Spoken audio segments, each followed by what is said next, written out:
তো আমি হাতের সাহায্যে ভালো করে এগুলোকে মিক্স করে নিতেছি। আর এখানে যা যা মশলা দিলাম আপনাদের সাথে তো শেয়ারই করলাম। এই ভাজাটা কিন্তু খেতে মাশাআল্লাহ অনেক টেস্ট হবে, যেহেতু জিরার গুঁড়ির সাথে সব ধরনের মশলার গুঁড়া দেওয়া থাকে। শাহি শাহি একটা ভাব আসবে। আর এই ধরনের ভাজিগুলা কিন্তু অনেকেই পছন্দ করেন। হোটেলে অথবা যে কোনো জায়গায় খেতে চাইলে আপনারা এ ধরনের ভাজা পোড়াগুলাই চান। খেতে কিন্তু অনেক মজা হয়।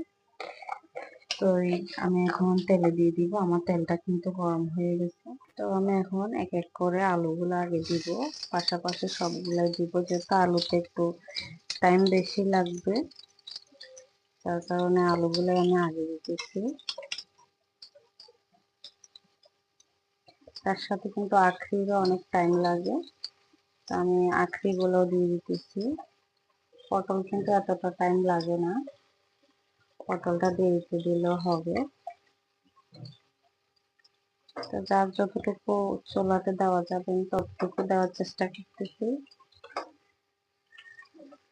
আমার এটুকু দেওয়া হয়েছে, বাকিগুলো আমি পরে দিব। তো আমার সবগুলো দেওয়া হলো, আর বাকিটা পরে দিব। আমার এগুলা ভাজা হয়ে গেছে, আলু আর আখরিটা ভাজা হয়ে গেছে। তো এই পর্যায়ে আমি উঠিয়ে নিতেছি।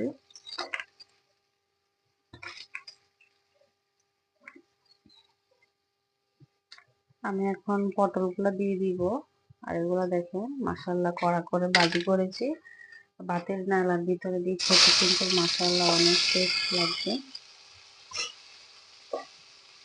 এবার পটলগুলো দিয়ে দিলাম।